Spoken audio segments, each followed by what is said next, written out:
નમસ્કાર. ઓહા અકાદમીના daily current અફેર્સના પ્રશ્નોમાં આપ સૌનું સ્વાગત છે. આજે આપણે વાત કરીશું 9 જાન્યુઆરીના મહત્ત્વપૂર્ણ વર્તમાન પ્રવાહોના પ્રશ્નોની.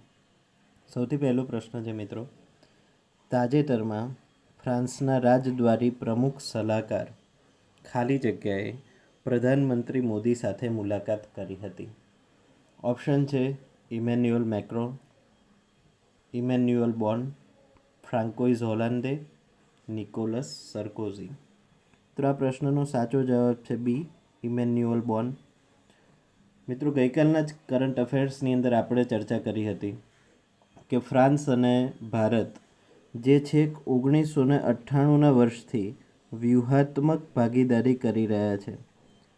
1998ના વર્ષથી ફ્રાન્સ અને ભારત વચ્ચે વ્યૂહાત્મક ભાગીદારી ચાલી રહી છે, જે અંતર્ગત આ વ્યૂહાત્મક સંવાદનું સંસ્કરણ વર્ષ 2021નું 7 જાન્યુઆરીના રોજ યોજાવાની ચર્ચા થઈ હતી કે 7 જાન્યુઆરીના રોજ આ એક વ્યૂહાત્મક સંસ્કરણ યોજાશે. બંને દેશો વચ્ચે ફ્રાન્સ અને ભારત દર વર્ષે આ પ્રકારનું સંસ્કરણ યોજાતું હોય છે. છેલ્લે ગયા વર્ષની વાત કરીએ તો ફેબ્રુઆરી 2020માં પેરિસની અંદર આ પ્રકારનું એક વ્યૂહાત્મક ભાગીદારી સંવાદ સત્ર યોજાઈ ગયું હતું. તો મિત્રો, આજે 7 જાન્યુઆરી 2020ના રોજ વ્યૂહાત્મક સંસ્કરણ યોજાયું, તેમાં ચર્ચા કરવા માટે ભારત તરફથી ભારતના NSA શ્રી અજીત ડોભાલ હાજર રહ્યા હતા અને સાથે સાથે ફ્રાન્સ તરફથી ફ્રાન્સના પ્રમુખ રાજદ્વારી સલાહકાર ઇમેન્યુઅલ બોન હાજર રહ્યા હતા. આ બંને લોકો વચ્ચે આ પ્રકારનું એક સંસ્કરણ આ બંનેના નેતૃત્વમાં યોજાયું. તો ફ્રાન્સ અને ભારત વચ્ચે ખૂબ જૂના વ્યૂહાત્મક ભાગીદારી સંબંધો છે અને બંને દેશો દ્વિપક્ષીય વૈશ્વિક મુદ્દાઓ ઉપર હાલમાં ચર્ચા કરી ચૂક્યા છે. તો મિત્રો, બાકીના જે મહત્ત્વના નામો તમારી સામે તમે જોઈ રહ્યા છો, શ્રી ઇમેન્યુઅલ મેક્રો, તો તે હાલમાં ફ્રાન્સના રાષ્ટ્રપ્રમુખ છે.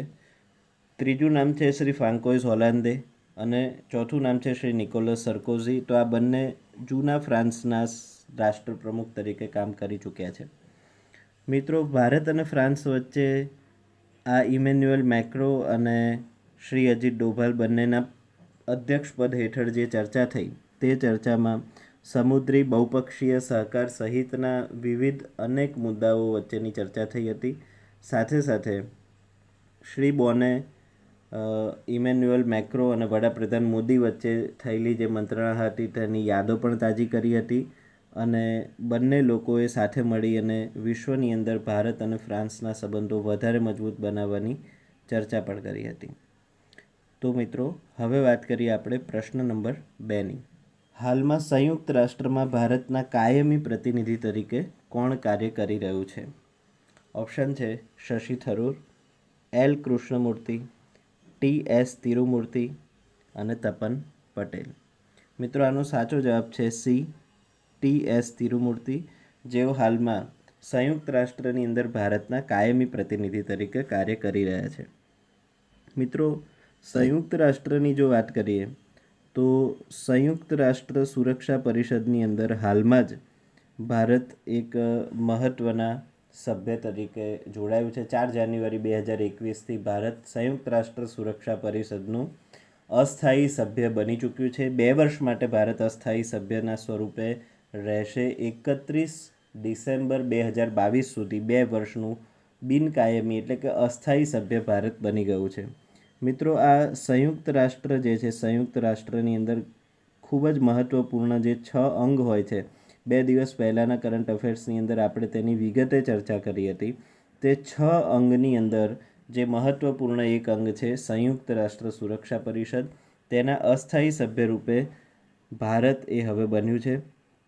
તે હેતુથી આ પ્રકારની એક લાંબી ચર્ચા આ અંતર્ગત TS તિરુમૂર્તિએ કરી હતી.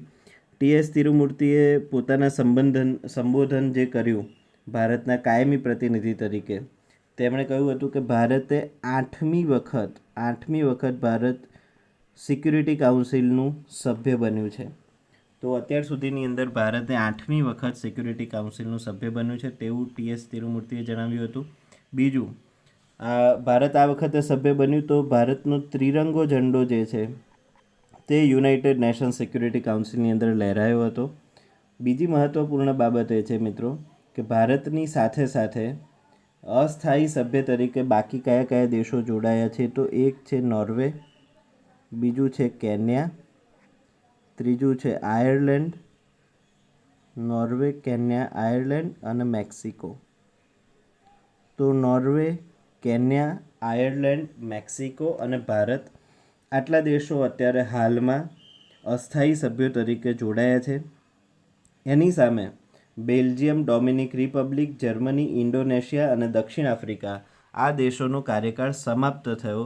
તો એ સમાપ્ત થયેલા દેશોની સામે ભારત, નોર્વે, કેન્યા, આયર્લેન્ડ અને મેક્સિકો એ જોડાઈ ચૂક્યા છે. આ મહત્ત્વપૂર્ણ બાબત છે મિત્રો. યુનાઇટેડ નેશન સિક્યુરિટી કાઉન્સિલની આપણે લાંબી ચર્ચા કરી હતી. ફરીથી કહી દઉં તમને, 5+10 એ રીતે ટોટલ એમાં 15 સભ્ય રાષ્ટ્રો હોય છે, 5 સ્થાયી સભ્યો જ્યારે 10 અસ્થાયી સભ્યો હોય છે. આ પ્રકારે કુલ તેની અંદર 15 સભ્યો હોય છે. તો 5 સ્થાયી સભ્યો જે છે એમની પાસે વીટો પાવર હોય છે. 2 દિવસ પહેલાંના જ કરંટ અફેર્સની અંદર વીટો કોને કહેવાય વગેરેની ચર્ચા કરી છે. તમે ત્યાં જઈ અને આખો વિડીયો જોઈ શકો છો. સાથે જ અમારી એપ ઉપર પણ બધું વાંચી શકો છો. બીજી એક મહત્ત્વપૂર્ણ બાબત જણાવી દઉં તો ઓગસ્ટ 2021ની અંદર ભારત આ કાઉન્સિલના અધ્યક્ષ પદે આવશે. કેવી રીતે અધ્યક્ષ પદ નક્કી થાય છે? તો દર વખતે વર્ણાનુક્રમ અનુસાર યુનાઇટેડ નેશન સિક્યુરિટી કાઉન્સિલના અધ્યક્ષ નક્કી થતા હોય છે. મિત્રો, આ ધ્વજવંદનની જે પરંપરા છે, જે દેશો સંયુક્ત રાષ્ટ્ર સુરક્ષા પરિષદના સભ્યપદે ચૂંટાઈ આવે છે, તે દેશોની ધ્વજની વંદનની પરંપરા જે છે તે કઝાકિસ્તાને 2018ના વર્ષે શરૂ કરી હતી. કઝાકિસ્તાનના કારણે આ પ્રકારની એક પરંપરા શરૂ થઈ હતી વર્ષ 2018માં. તો આપણો ત્રિરંગો પણ ત્યાં હવે લહેરાયો છે. તો આ બધી જ બાબતો આપણને ભારતના સંયુક્ત રાષ્ટ્રના કાયમી પ્રતિનિધિ TS તિરુમૂર્તિએ પોતાના ટૂંકા ભાષણની અંદર જણાવી હતી. હવે વાત કરીએ મિત્રો પ્રશ્ન નંબર 3ની. સંયુક્ત રાષ્ટ્ર સુરક્ષા પરિષદની કઈ સમિતિની હાલમાં અધ્યક્ષતા ભારત નથી કરવાનું? 4 ઓપ્શન આપણી સામે છે. એક છે લિબિયા પ્રતિબંધ સમિતિ, તાલિબાન પ્રતિબંધ સમિતિ, 2022 માટેની આતંકવાદ વિરોધી સમિતિ અને છેલ્લો ઓપ્શન છે પાકિસ્તાન પ્રતિબંધ સમિતિ. આનો સાચો જવાબ છે પાકિસ્તાન પ્રતિબંધ સમિતિ. આવી હાલની અંદર કોઈ સમિતિ છે નહીં અને ભારત એ બાકીની 3 જે સમિતિ તમે જોઈ રહ્યા છો સ્ક્રીન ઉપર, લિબિયા પ્રતિબંધ સમિતિ, તાલિબાન પ્રતિબંધ સમિતિ અને 2022 માટેની આતંકવાદ વિરોધી સમિતિ, આ બધી જ 3 સમિતિની અધ્યક્ષતા એ ભારત કરવાનું છે સંયુક્ત રાષ્ટ્ર સુરક્ષા પરિષદ એટલે કે યુનાઇટેડ નેશન સિક્યુરિટી કાઉન્સિલ અંતર્ગત. મિત્રો, આ 3 સમિતિની જો તમને વાત કરું તો લિબિયા પ્રતિબંધ સમિતિ જે છે તે લિબિયા પ્રતિબંધ સમિતિને 1970ની પ્રબંધન સમિતિ તરીકે પણ ઓળખવામાં આવે છે અને લિબિયા સામેના પ્રતિબંધો માટે તે જવાબદાર છે. હથિયારોના વેચાણ ઉપર તે પ્રતિબંધની ખાતરી પણ આપે છે અને આતંકવાદ સંબંધિત નાણાં એકત્રિત કરવાનું કામ પણ તે લિબિયા પ્રતિબંધ સમિતિ અંતર્ગત છે. એ જ પ્રકારે તાલિબાન પ્રતિબંધ સમિતિ, તો આ તાલિબાન પ્રતિબંધ સમિતિ જે છે મિત્રો તે 1988ની પ્રબંધન સમિતિ તરીકે પણ ઓળખાય છે. ભારત માટે આ મહત્ત્વનું છે કારણ કે આતંકવાદીઓ અફઘાનિસ્તાનની શાંતિ પ્રક્રિયામાં જે ખલેલ પહોંચાડી રહ્યા છે તે ખલેલને રોકવાનું કામ હવે ભારતના અધ્યક્ષપણા હેઠળ થશે. તો તાલિબાન પ્રતિબંધ સમિતિ જે અફઘાનિસ્તાન સાથે જોડાયેલી છે, લિબિયા પ્રતિબંધ સમિતિ જે 1970 અંતર્ગત છે તે લિબિયા સાથે જોડાયેલી છે. તે જ પ્રકારે ન્યૂયોર્કની અંદર 9/11ના હુમલા પછી 2001માં જેની રચના કરવામાં આવી હતી તે છે 2022 માટેની આતંકવાદ વિરોધી સમિતિ, જે 9/11 પછી બનાવવામાં આવી 2001ના વર્ષે તે સમિતિની રચના થઈ હતી. અને ત્યારબાદ ભારતે અગાઉ પણ 2011-12માં આ 2022 માટેની આતંકવાદ વિરોધી સમિતિની અધ્યક્ષતા કરી હતી. તે સભ્યોને તેમની સરહદની અંદર અથવા તો સરહદની બહાર કોઈ પણ પ્રકારની આતંકવાદી પ્રવૃત્તિને રોકવામાં મદદરૂપ થનારી સમિતિ છે. તો મિત્રો, 3 સમિતિની અધ્યક્ષતા હાલમાં ભારત કરવાનું છે. હવે મિત્રો વાત કરીએ આપણે પ્રશ્ન નંબર 4ની. નિક્સી ભારતીય રાષ્ટ્રીય ઇન્ટરનેટ એક્સચેન્જ, તો આ નિક્સી જે છે તેની સ્થાપના કયા વર્ષે કરવામાં આવી હતી? આવો પ્રશ્ન છે. ઓપ્શન છે 1999, 2001, 2006 અને 2003. મિત્રો આનો સાચો જવાબ છે ડી 2003. તો રાષ્ટ્રીય ઇન્ટરનેટ એક્સચેન્જ જે છે તે અત્યારે એટલા માટે ચર્ચામાં છે તે પણ તમને જણાવી દઉં. 22 ભારતીય સત્તાવાર ભાષાઓ જે છે 22 ભારતીય સત્તાવાર ભાષાઓ જે છે આ સત્તાવાર ભાષાઓ અંતર્ગત ડોમેન નેમ જે આપણે જોઈએ છીએ ઇન્ટરનેટની અંદર, આ ડોમેન નેમ એ મફત આપવાની જાહેરાત, ભારતીય ભાષાઓમાં મફત ડોમેન નેમ આપવાની જાહેરાત નિક્સી દ્વારા હાલમાં જ કરવામાં આવી છે. અને માત્ર ડોમેન નેમ મફત એવું જ નથી, ઈમેલ પણ મફત પ્રદાન કરશે. જે લોકો 31 જાન્યુઆરી સુધી એપ્લાય કરે છે તેવા લોકોને આ ઓફરનો લાભ મળવાનો છે. આ ખૂબ જ મહત્ત્વપૂર્ણ બાબત છે. ભારતીય ભાષાઓને અને ભારતીય ભાષાઓના વપરાશકર્તાઓને પ્રોત્સાહન આપવા માટે આ એક મહત્ત્વપૂર્ણ યોજના તે ભારતીય રાષ્ટ્રીય ઇન્ટરનેટ એક્સચેન્જ દ્વારા જાહેર કરવામાં આવી છે. મિત્રો આ ખૂબ જ મહત્ત્વપૂર્ણ બાબત છે, જેનાથી ભારતીય ભાષાઓને પણ કમ્પ્યુટરની અંદર પ્રોત્સાહન મળશે અને તેના દ્વારા ભારતમાં ડિજિટલાઇઝેશનનું પણ મહત્ત્વપૂર્ણ કામ થશે. સાથે સાથે જે લોકો અંગ્રેજી ભાષા નથી જાણતા તેવા લોકોને પણ આના દ્વારા લાભ મળવાની શક્યતાઓ છે. તો ડોમેન નેમ અને ઈમેલ આ બંને મફત આપવાની જાહેરાત કરી છે 22 સત્તાવાર ભાષાઓમાં.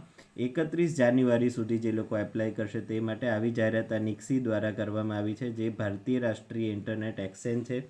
મિત્રો આ સંસ્થાની સ્થાપના વર્ષ 2003માં થઈ હતી અને આ સંસ્થા એક નોન પ્રોફિટેબલ ઓર્ગેનાઇઝેશન છે, એટલે કે એક બિન નફાકારક કંપની છે જે દેશમાં ઇન્ટરનેટ સેવાઓને પ્રદાન કરે છે. સાથે સાથે ઇન્ટરનેટ નામો, સંખ્યા, internet exchange, ID and domain રજિસ્ટ્રીનું સંચાલન, તમામ પ્રકારનું સંચાલન ભારતમાં ઇન્ટરનેટની દ્રષ્ટિએ જે છે એ આ નિક્સી દ્વારા કરવામાં આવે છે, એવું તમારે ખાસ ધ્યાનમાં રાખવું. પણ આ અત્યારે ચર્ચામાં કેમ છે? તો આ 22 સત્તાવાર ભાષાઓમાં તેણે આ ડોમેનને મફત આપવાની જે જાહેરાત કરી છે તે હેતુથી આ સંસ્થા ચર્ચામાં છે. હવે મિત્રો વાત કરીએ આપણે પ્રશ્ન નંબર 5ની. ખાલી જગ્યાને all India gems and jewellery housing કાઉન્સિલના પ્રમુખ તરીકે ચૂંટવામાં આવ્યા હતા. ઓપ્શન છે આશીષ પેઠે, સંયમ મહેરા, સૌરભ શાહ કે સતીશ સોની. મિત્રો આનો સાચો જવાબ છે આશીષ પેઠે. આશીષ પેઠેને all India gems and jewellery housing કાઉન્સિલના પ્રમુખ તરીકે હાલમાં જ ચૂંટાયા છે અને તેમની સાથે સાથે સંયમ મહેરા જે છે તેઓ ઉપપ્રમુખ તરીકે ચૂંટાયા છે. ઉપપ્રમુખ પદે સંયમ મહેરા અને પ્રમુખ પદે આશીષ પેઠે ચૂંટાયા છે.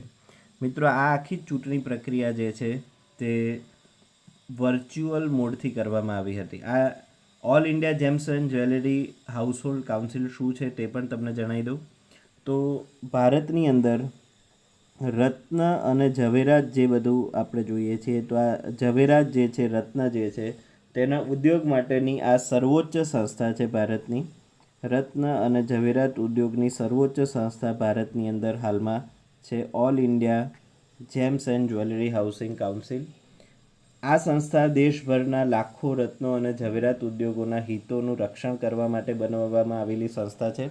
અને મિત્રો આ જે all India gems and jewellery housing council સંસ્થા છે, આ સંસ્થાની સ્થાપના વર્ષ 2005ના વર્ષે કરવામાં આવી હતી અને 2005ના વર્ષે સ્થાપિત સંસ્થા તે આ પ્રકારના ઝવેરાત ઉદ્યોગોનું રક્ષણ કરવાનું મહત્ત્વપૂર્ણ કાર્ય કરી રહી છે. શ્રી આશીષ પેઠે જેઓ પશ્ચિમ પ્રદેશના અધ્યક્ષ હતા તે પદે પણ ચાલુ જ રહેશે અને હવે તેઓ આ સંસ્થાના પ્રમુખ પદે ચૂંટાઈ આવ્યા છે, જ્યારે ઉપપ્રમુખ પદે જે ચૂંટાયા છે તેઓ છે સંયમ મહેરા. હવે મિત્રો વાત કરીએ પ્રશ્ન નંબર 6ની. અમેરિકન એરોસ્પેસ ઉત્પાદક કંપની સ્પેસએક્સના સ્થાપક કોણ છે? ઓપ્શન છે ટીમ કુક, જેફ બેસોઝ, જેમી ડિમોન અને એલોન મસ્ક. મિત્રો આનો સાચો જવાબ છે એલોન મસ્ક. એલોન મસ્ક એ અત્યારે એટલા માટે ચર્ચા છે કે હાલની જ અંદર એવું જાહેર થયું કે વિશ્વની અંદર સૌથી વધારે ધનિક વ્યક્તિ જે બની ગયા છે તે છે એલોન મસ્ક. તો એલોન મસ્ક વિશ્વના સૌથી વધારે ધનિક વ્યક્તિ બની ગયા છે અને તેમણે જેફ બેસોઝની જગ્યા લીધી છે. જેફ બેસોઝ મિત્રો તમને ધ્યાનમાં હશે, જેઓ એમેઝોન કંપનીના CEO છે. ટીમ કુક જે એપલ સાથે સંકળાયેલા છે અને જેપી મોર્ગન સાથે જે સંકળાયા છે તે છે જેમી ડિમોન. આ બધા જ ખૂબ મહત્ત્વપૂર્ણ સીઈઓ પ્રકારના વ્યક્તિઓ છે જે ખૂબ મોટી પોસ્ટ ઉપર રહી અને આ મહત્ત્વપૂર્ણ કંપનીઓમાં કામ કરી ચૂક્યા છે અથવા તો કરી રહ્યા છે. તેમાં જેફ બેસોસ જે હાલમાં એમેઝોનના સીઈઓ છે, તે જેફ બેસોસ એ અત્યાર સુધી વિશ્વના સૌથી વધારે ધનિક વ્યક્તિના સ્થાન ઉપર હતા અને હવે તેમની જગ્યાએ સ્થાન લીધું છે એલોન મસ્ક, જેઓ અમેરિકન એરોસ્પેસ ઉત્પાદક કંપનીના સ્થાપક છે. મિત્રો, વાત કરીએ તો એ સ્પેસએક્સના તો સ્થાપક પદે છે જ, બરાબર. એલોન મસ્ક ટ્રસ્ટ છે, તે ટ્રસ્ટ દ્વારા આ ચાલી રહ્યું છે, પણ એલોન મસ્ક એ પોતે સ્પેસએક્સના સ્થાપક તો છે જ, પણ એક કંપની છે ટેસ્લા. ટેસ્લા જે છે, ટેસ્લા ઇન્ક તરીકે તે દેખાય છે. આ ટેસ્લા કંપનીના સીઈઓ પદે હાલની અંદર એલન મસ્ક એ પોતે કાર્ય કરી રહ્યા છે. 2019ના મોસ્ટ ઇનોવેટિવ લીડર્સની ફોર્બ્સની યાદીમાં પણ તેઓ ટોપ ઉપર રહ્યા હતા. મોસ્ટ ઇનોવેટિવ જે લીડર્સ છે તે એની યાદીની અંદર. મિત્રો, એલોન મસ્ક જે છે તેમણે હાઈસ્પીડ ટ્રાન્સપોર્ટેશન સિસ્ટમનો વિચાર આપ્યો છે, જેને હાઇપર લૂપ તરીકે પણ ઓળખવામાં આવે છે. અને આ હાઇપર લૂપ વગેરેના પરિણામે જોવા જઈએ તો ભારતથી અમેરિકા સુધી જે હજારો કિલોમીટરનું અંતર છે તે પણ થોડાક વર્ષો બાદ માત્ર 8થી 10 કલાકની અંદર એ અંતર પણ કાપી શકાશે. તેવી દ્રષ્ટિ જોનારો જે વ્યક્તિ છે તે છે આ એલોન મસ્ક. તેથી જ તેઓને મોસ્ટ ઇનોવેટિવ લીડર્સની ફોર્બ્સની યાદીમાં પણ સ્થાન મળ્યું હતું. તો મિત્રો, આ એલોન મસ્ક જે છે તેમની કંપની જેના તે સ્થાપક છે સ્પેસએક્સ, એની વાત કરું તમને તો આ સ્પેસએક્સ જે છે તે એક અમેરિકન એરોસ્પેસ ઉત્પાદક અને અવકાશ પરિવહનની સેવાઓ આપનારી કંપની છે. તે ફરીથી વાપરી શકાય તેવા રોકેટ્સ અને અવકાશયાત્રી માટેના કેપ્સ્યુલ માટે તે જાણીતી છે. અને આ સ્પેસએક્સ જે છે તે અમેરિકાના કેલિફોર્નિયાની અંદર આવેલી છે. કેલિફોર્નિયા તેનું વડું મથક આવેલું છે સ્પેસએક્સનું. તો આ મહત્ત્વપૂર્ણ માહિતી ધ્યાનમાં રાખવી આપણે જરૂરી છે. હવે મિત્રો, આપણે વાત કરીએ પ્રશ્ન નંબર 7ની. 2 દિવસીય વર્ચ્યુઅલ આંતરરાષ્ટ્રીય મોનોલિથિક કોન્ફરન્સ એજ્યુન 2020નું ઉદ્ઘાટન કોના હસ્તે કરવામાં આવ્યું હતું? ઓપ્શન છે શ્રી નરેન્દ્ર મોદી, શ્રી રામનાથ કોવિંદ, શ્રી રમેશ પોખરિયાલ કે પછી શ્રી વેંકૈયા નાયડુ. મિત્રો, આનો સાચો જવાબ છે શ્રી રમેશ પોખરિયાલ નિશંક, જેમને આપણે ઓળખીએ છીએ રમેશ પોખરિયાલ. તેઓનું નામ છે એક ઉપનામ નિશંક, એવા નામે પણ તેઓ ઓળખાય છે. મિત્રો, આ એજ્યુન 2020 જે છે તેની વાત કરીએ તો global education research association GERA, global education research association GERA અને સાથે સાથે Punjab central university Bathinda, central university of Punjab Bathinda CUPB, આ બંને લોકોએ સંયુક્ત રીતે આ પરિષદનું આયોજન કર્યું છે, જે પરિષદનું નામ આપેલું છે એજ્યુન 2020. મિત્રો, આ પરિષદ એ સંશોધનકારો, રિસર્ચર્સ અને વિદ્યાર્થીઓને શિક્ષણના ક્ષેત્રમાં નવી ટેકનિક્સથી માહિતસભર કરવા માટે આ એજ્યુન 2020નું આયોજન કરાયું છે, જેમાં વિશ્વભરના વિદ્વાનો 31 કલાક સુધી યુવાઓ માટે વૈશ્વિક શાંતિને સાક્ષાત્કારમાં લાવવા શિક્ષણની કલ્પના વિષય ઉપર સતત ચર્ચા કરશે. સતત 31 કલાક સુધી આ ચર્ચા ચાલવાની છે. મિત્રો, આ સંમેલનની અંદર 2050 સુધીમાં ઉચ્ચ શિક્ષણ અને શાળાનું સંભવિત દ્રશ્ય કેવું હશે, કેવી રીતે આ બધું બદલાશે, ભાવિ નોકરીઓ માટે યુવાનોને કેવી સ્કિલ અને તાલીમ આપવાની રહેશે, જેવા અનેક મુદ્દાઓ ઉપર આ એજ્યુન 2020ની અંદર ચર્ચા કરવામાં આવનાર છે. મિત્રો, આપણી તાજેતરની અંદર જ નવી રાષ્ટ્રીય શિક્ષણ નીતિ આવેલી છે. તો આ નવી રાષ્ટ્રીય શિક્ષણ નીતિ, ન્યૂ એજ્યુકેશન પોલિસી ઉપર પણ તેમાં સંશોધનકારો અને શિક્ષણવિદો ચર્ચા કરશે અને એકબીજાને પોતાના જે મંતવ્યો હશે તે પણ જણાવશે. મિત્રો, આ નવી રાષ્ટ્રીય શિક્ષણ નીતિ અનુસાર અત્યાર સુધી ભારતની અંદર જે હ્યુમન રિસોર્સ ડિપાર્ટમેન્ટ હતું, માનવ સંસાધન મંત્રાલય, માનવ સંસાધન હ્યુમન રિસોર્સ HRD મિનિસ્ટ્રી એવા નામે ઓળખવામાં આવતી હતી. તો આ HRD મિનિસ્ટ્રી જે છે તે હવે બદલાઈ અને આપણે જાણીએ છીએ શિક્ષણ મંત્રાલય બની ગયું છે. તો આપણા શિક્ષણ પ્રધાન જે છે, કેન્દ્રીય શિક્ષણ પ્રધાન વર્તમાનમાં, તે છે શ્રી રમેશ પોખરિયાલ નિશંક, અને તેઓ દ્વારા આ એજ્યુન 2020નું ઉદ્ઘાટન થયું હતું. મિત્રો, હવે તમને આ પ્રકારના પ્રશ્નો પણ સ્પર્ધાત્મક પરીક્ષાઓમાં પૂછી શકે છે, કારણ કે આખી મિનિસ્ટ્રીનું નામ બદલવામાં આવ્યું છે. નવી શિક્ષણ નીતિ અંતર્ગત અત્યાર સુધીમાં આપણે ત્યાં જે હ્યુમન રિસોર્સ ડિપાર્ટમેન્ટ HRD મિનિસ્ટ્રીના નામથી જે ઓળખાતું હતું, તે હવે શિક્ષણ મંત્રાલય બની ગયું છે. તો હવે આ શિક્ષણ આપવાનું કામ આ મંત્રાલયનું છે. અત્યાર સુધી તે માનવ સંસાધનની કામગીરી એવા નામથી કામ કરી રહ્યું હતું. તો હવે મિત્રો આપણે વાત કરીએ પ્રશ્ન નંબર 8ની. ખાલી જગ્યાને નેશનલ ફ્લોરેન્સ નાઇટેંગલ એવોર્ડ 2020 માટે પસંદ કરવામાં આવી છે. ઓપ્શન છે ડૉક્ટર વર્ષા શાહ, ડૉક્ટર લલિતા સહસ્ત્ર, ડૉક્ટર જયા શેખર, ડૉક્ટર શૈલા કેની. મિત્રો, આનો સાચો જવાબ છે ડૉક્ટર શૈલા કેની, જેઓને આ મહત્ત્વપૂર્ણ એવોર્ડથી નવાજવામાં આવ્યા છે. આ ડૉક્ટર શૈલા કેની કોણ છે તે આપને જણાવું તો શ્રી માતા વૈષ્ણોદેવી નર્સિંગ કોલેજ ચાલી રહી છે. Shri Mata Vaishnodevi college of nursing, college of nursing. તો આ Shri Mata Vaishnodevi college of nursing જે છે તેની પ્રિન્સિપાલ પદે, તેની આચાર્ય પદે જે કામ કરી રહી છે તે છે ડૉક્ટર શૈલા કેની, જેઓને આ પ્રતિષ્ઠિત રાષ્ટ્રીય ફ્લોરેન્સ નાઇટેંગલ એવોર્ડ 2020 માટે પસંદ કરવામાં આવ્યા છે. મિત્રો, આ એવોર્ડ એ કોઈપણ કેન્દ્રીય, રાજ્ય, કેન્દ્રશાસિત પ્રદેશો, ખાનગી મિશનરી અને સ્વૈચ્છિક સંસ્થાઓમાં કાર્યરત હોય તેવા નર્સિંગ કર્મચારીઓને આપવામાં આવતો એવોર્ડ છે. આ નર્સિંગ કર્મચારીઓ માટે આપવામાં આવતો એવોર્ડ છે, જે કોઈ પણ જગ્યાએ કાર્ય કરતા હોય, એટલે કે કેન્દ્ર શાસિત પ્રદેશમાં હોય, કે કેન્દ્ર સરકાર અંતર્ગત હોય, કે રાજ્ય સરકાર અંતર્ગત હોય, કે ખાનગી સંસ્થાઓ અંતર્ગત હોય, મિશનરી અંતર્ગત હોય, સ્વૈચ્છિક સંસ્થાઓ અંતર્ગત હોય, કોઈ પણ જગ્યાએ કામ કરનારા નર્સિંગ કર્મચારીઓ જે છે તેમને આપવામાં આવતો આ એક એવોર્ડ છે.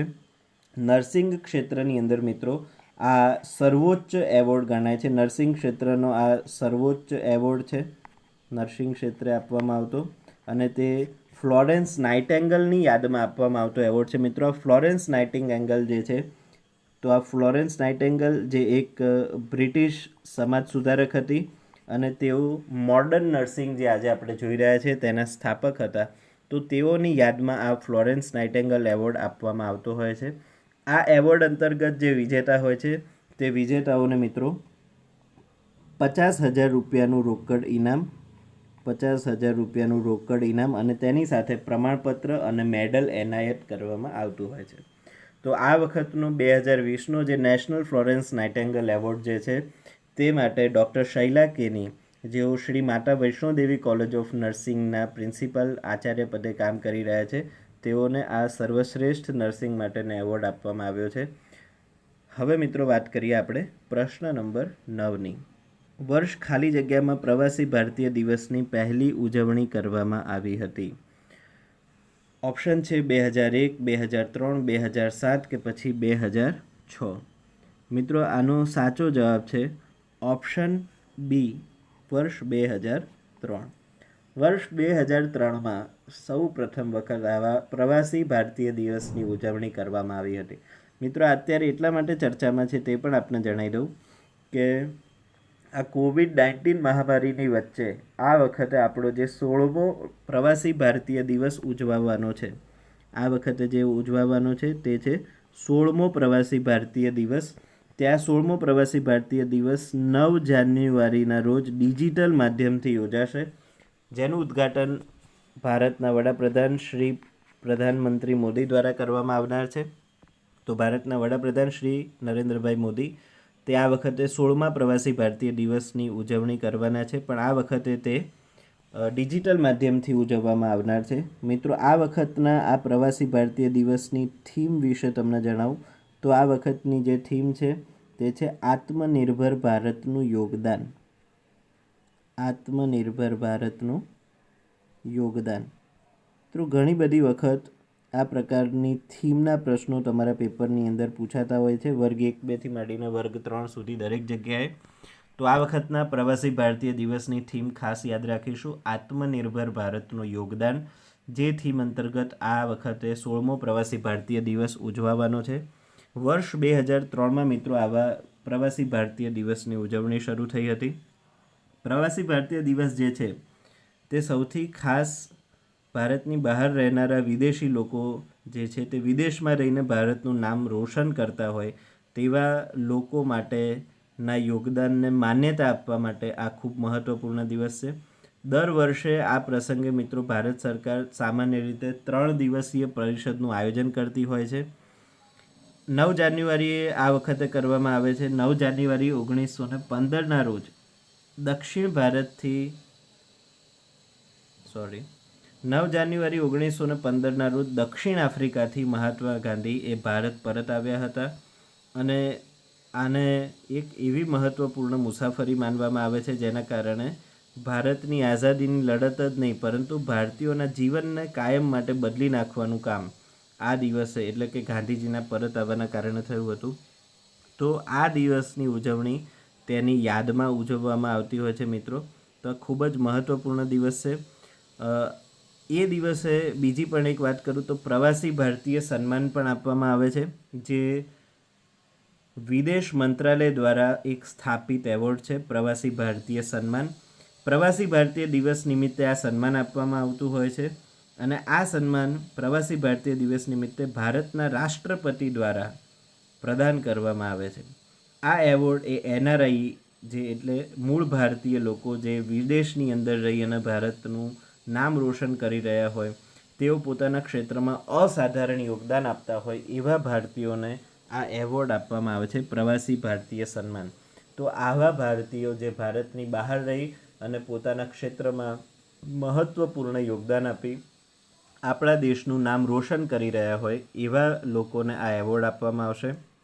સાથે સાથે ભારતની સાથે આ પ્રકારના લોકો જોડાયેલા રહે, વિદેશની અંદર પણ ભારતનું નામ રોશન કરતા રહે, ભારતની સાથે અને વિશ્વભરના NRIs જે છે તે લોકોનું એક નેટવર્ક બને અને યુવા પેઢી એ ભારત સાથે કનેક્ટેડ રહે તેવા એક મહત્ત્વપૂર્ણ હેતુથી મિત્રો આ પ્રવાસી ભારતીય દિવસની ઉજવણી શરૂ કરવામાં આવી હતી 2003થી. તો આ વખતે તેનું 16મું સંસ્કરણ છે અને કોની યાદમાં ઉજવાય છે તો દક્ષિણ આફ્રિકાથી ગાંધીજી પરત આવ્યા તેની યાદમાં આ દિવસ ઉજવવામાં આવતો હોય છે. તો દક્ષિણ આફ્રિકાથી ગાંધીજી કયા વર્ષે આવ્યા હતા તો ધ્યાનમાં રાખીશું 1915ના વર્ષે દક્ષિણ આફ્રિકાથી ગાંધીજી ભારત પરત આવ્યા હતા. તેની યાદમાં દર વર્ષે આ પ્રવાસી ભારતીય દિવસની ઉજવણી થતી હોય છે. આ વખતની થીમ પણ મિત્રો યાદ રાખીશું, આત્મનિર્ભર ભારતનું યોગદાન. હવે વાત કરીએ મિત્રો પ્રશ્ન નંબર 10ની. કેન્દ્રીય મંત્રી ખાલી જગ્યા દ્વારા 3 દિવસીય CITEX એક્સપો 2021ને ખુલ્લો મૂકવામાં આવશે. ઓપ્શન છે શ્રી કિરણ રિજિજુ, શ્રીમતી સ્મૃતિ ઈરાની, શ્રી મનસુખ માંડવિયા અને શ્રી નરેન્દ્રસિંહ તોમર. મિત્રો આનો સાચો જવાબ છે બી શ્રીમતી સ્મૃતિ ઈરાની. તો કેન્દ્રીય ટેક્સટાઇલ મંત્રી છે સ્મૃતિ ઈરાનીજી છે તે કયા મંત્રાલયમાં કામ કરી રહ્યા છે તો યાદ રાખવાનું ટેક્સટાઇલ મિનિસ્ટ્રી. તો કેન્દ્રીય ટેક્સટાઇલ મંત્રી શ્રીમતી સ્મૃતિ ઈરાની દ્વારા 9મી જાન્યુઆરીને શનિવારના રોજ આ પ્રકારનું CITEX એક્સપો 2021 જે છે તે સુરતના સરસાણાના international exhibition and convention centre ખાતે થવાનું છે. તારીખ 9, 10 અને 11 એમ 3 દિવસનો ત્રિદિવસીય આ textile technology and machinery exhibition CITEX 2021નો આ એક્સપો છે. તો આ CITEX એક્સપો જે છે તે 3 દિવસ રહેશે. સુરતની અંદર એક્ઝિબિશન સેન્ટર ખાતે આ એક્સપોનું આયોજન છે. તો મિત્રો આ આયોજનનું ઉદ્ઘાટન શ્રીમતી સ્મૃતિ ઈરાનીના હસ્તે થશે. સમગ્ર દેશમાં મિત્રો કોરોના મહામારી પછી ટેક્સટાઇલ ઉદ્યોગની મશીનરી પ્રદર્શિત કરતું આ રાજ્યનું સૌથી પહેલું B2B એક્ઝિબિશન સુરતમાં યોજાઈ રહ્યું છે. B2Bનો અર્થ થાય છે બિઝનેસ ટુ બિઝનેસ. તો આ બિઝનેસ ટુ બિઝનેસ અલગ અલગ હોય છે. G2B, G2C આપણે આ બધું વાંચ્યું હશે, કદાચ ધ્યાનમાં હશે. તો જે લોકોએ નથી વાંચ્યું તે લોકો પબ્લિક એડમિનિસ્ટ્રેશનની અંદર આ પ્રકારની બાબતો આવતી હોય છે. Government to government, G2G, government to citizens G2C, એ રીતે ગવર્મેન્ટ ટુ બિઝનેસ G2B. તે જ પ્રકારે આ છે B2B એટલે કે બિઝનેસ ટુ બિઝનેસ. તો આ બિઝનેસ ટુ બિઝનેસ એક્ઝિબિશન જે સુરતની અંદર થઈ રહ્યું છે, ત્યાં મુખ્યમંત્રી શ્રી વિજયભાઈ રૂપાણીએ પણ તેને મહત્ત્વપૂર્ણ ગણાવી અને તેની સફળતા માટે શુભેચ્છાઓ પાઠવી છે. તો કાપડ ઉદ્યોગ માટે આ ખૂબ જ મહત્ત્વપૂર્ણ એક્ઝિબિશન છે. તો આ એક્ઝિબિશનનું ઉદ્ઘાટન થયું છે જે સુરતની અંદર થશે. નામ યાદ રાખવું, CTEX Expo 2021. તો મિત્રો, આ પ્રકારના વધારે કરંટ અફેર્સ વાંચવા માટે તમે ઓહા અકાદમીની એન્ડ્રોઈડ એપ્લિકેશન ડાઉનલોડ કરી અને વાંચી શકો છો. સાથે સાથે ત્યાં કરંટ અફેર્સના રોજ પ્રશ્નોના જવાબ પણ આપી શકો છો. ધન્યવાદ.